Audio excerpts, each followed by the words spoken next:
Estamos de nueva cuenta, vamos a enlazarnos y sobre todo nuevamente agradecerle al doctor Alberto Gulchis esta oportunidad de poder platicar con él. Ayer la señal, bueno, pues no tuvimos suerte, pero bueno, gracias por estar de nueva cuenta con nosotros en Agenda QR, doctor. Primero que nada, muchas gracias, muy buenas tardes. Muy buenas tardes, a la orden.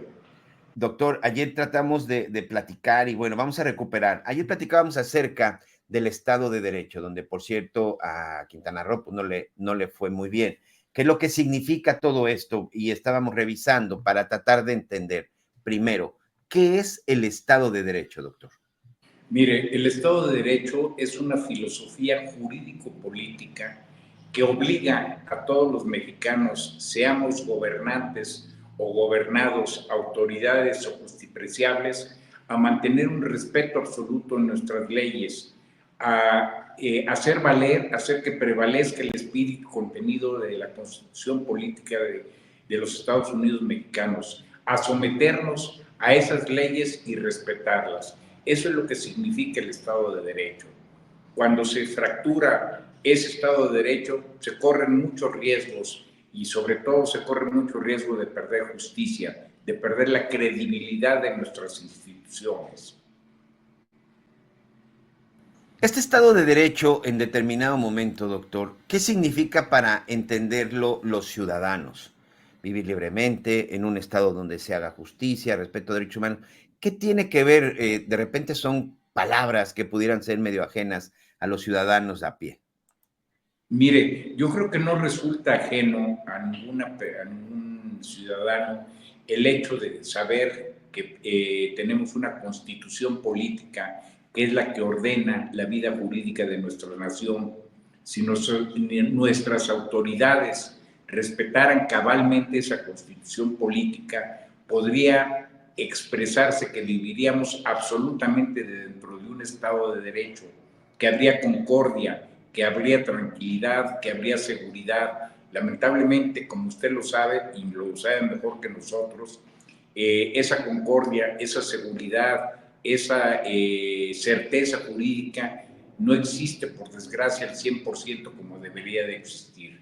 Eso es lo que significa y lo que debe de entender el ciudadano, que se obligue a la autoridad a respetar la ley que nos rige. Cuando tratamos de entender de que esto tiene que regir a los ciudadanos y todo, es inevitable el preguntarle el tema de la reforma en el Poder Judicial.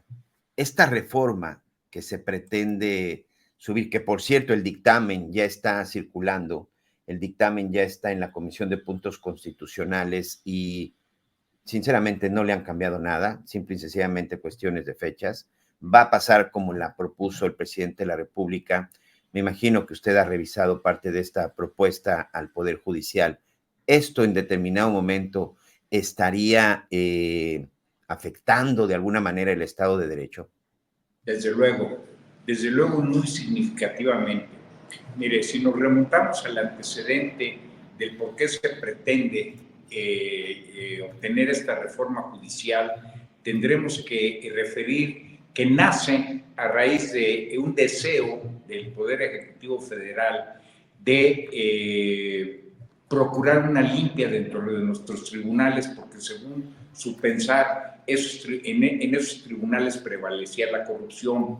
Desde ahí creo que empezamos mal. Efectivamente existen fenómenos de corrupción en el ámbito de procuración e impartición de justicia, pero no es en todos los jueces de la República. Aquí creo que con esa reforma judicial se falta mucho al respeto a la dignidad y a los derechos humanos de los jueces que verdaderamente se dedican a impartir y procurar justicia. El Poder Ejecutivo, desde el inicio, y esto puedo decirlo y comprobarlo, que desde el inicio del mandato del presidente constitucional se le pidió que se efectuara un saneamiento dentro de los recintos de justicia, pero no mediante la reforma judicial que él propone, mediante las leyes que nos rigen desde el principio del mandato del presidente constitucional. Tenemos las propias leyes que eran las indicadas para poder hacer y emplear una limpia en los recintos de justicia. ¿Cuáles son esas leyes? Nuestra propia Constitución y el Código Penal Federal. Es cierto que cualquier fenómeno de corrupción es indignante, pero también es cierto que los fenómenos de corrupción dentro del ámbito de procuración e impartición de justicia son denigrantes, intolerables, porque la justicia, y aquí es donde el presidente de la República no tiene conocimientos, la justicia es el principal pilar de la soberanía del Estado. Si él pretende afectar esa soberanía del Estado mediante unas reformas ilegales que él se justifica diciendo que el pueblo es el que manda. No, no, no, señor. El pueblo no mandató esas reformas judiciales. El pueblo no quiere jueces a modo. El pueblo lo que requiere son jueces preparados, jueces que sean respetados totalmente, no que sean elegidos mediante voto popular. Para llegar a esa elección va a tener que someterse en un momento determinado a una etapa electoral para que los jueces puedan ser propuestos y puedan ser votados. Y para esa etapa electoral, el señor presidente de la República quiere omitir que se requieren recursos para llegar o poder obtener el sitial de juez. Esos recursos, ¿de dónde van a salir cuando los jóvenes jueces que pretendan ser jueces, pues son gente que requiere el salario de un juez y no va a poder pagar esas campañas electorales? Entonces las mismas van a ser cubiertas por intereses oscuros que son los que la propia presidencia de la República trata de ocultar. Aquí desgraciadamente estamos viviendo en México un fenómeno gravísimo, gravísimo, que es el que está afectando esa soberanía, es el que está afectando esa justicia, es el que está afectando ese Estado de Derecho, que es el no querer reconocer el poder del narcotráfico que está infiltrado en las instituciones, ahora lamentablemente en todas las instituciones. Exacto. Aquí estoy viendo precisamente ya parte de esta minuta que está circulando con estas modificaciones, y en la tarde platicaba también con el diputado Torreblanca, que le decía: diputado, pues solamente se perdió el tiempo con sus mesas, con su discusión, con sus foros, porque no cambiaron absolutamente nada. Él me decía: no se perdió el tiempo porque al final sí quedó, por lo menos saben que estamos a disgusto, pero eso no funciona porque estoy viendo aquí, por ejemplo, una declaración del diputado Ignacio Mier de Morena, en donde dice: entre las modificaciones se plantea que la elección de ministros, jueces y magistrados se realizará de manera escalonada. La que va a ocurrir el próximo año es la Suprema Corte de Justicia. En el 2025, la elección para la totalidad de los ministros de la Corte, para el 50% de magistrados. Es decir, al final nos quedamos con lo mismo, doctor. Esa discusión, esos foros, no sirvió de nada. La discusión que está adoptando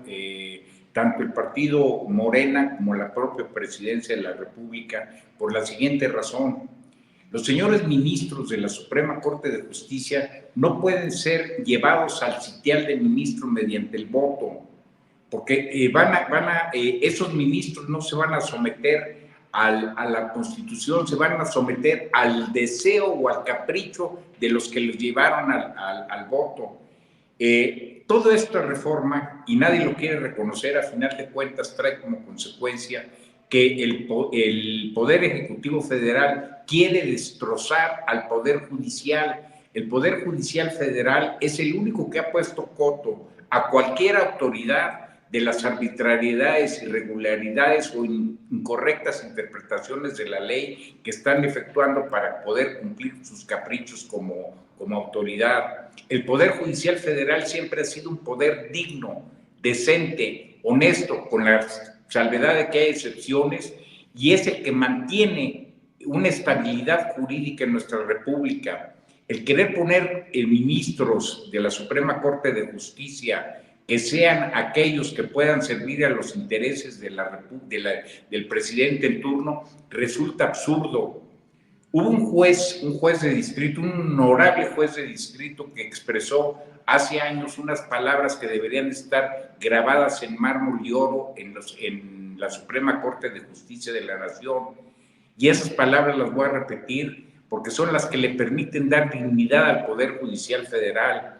Él dijo atinadamente que la justicia no obedece las órdenes del gobierno, y ahora con esta reforma se pretende que la justicia se hinque ante las disposiciones del gobierno, y eso es totalmente absurdo, irregular, reprobable y condenable. Una de las cosas que han estado pues comentando, que se ha estado bombardeando con la gente es importante quitar a los ministros, es importante quitar a los jueces porque son corruptos, porque liberan delincuentes, porque existe por eso impunidad. Es decir, culpan solo al Poder Judicial del tema de impunidad en todos los sentidos, en cuestiones y civiles. quieren eludir las responsabilidades que el propio Poder Ejecutivo tiene. Miren, y sobre todo las fiscalías. Y le pregunto esto. Es donde radica principalmente el problema.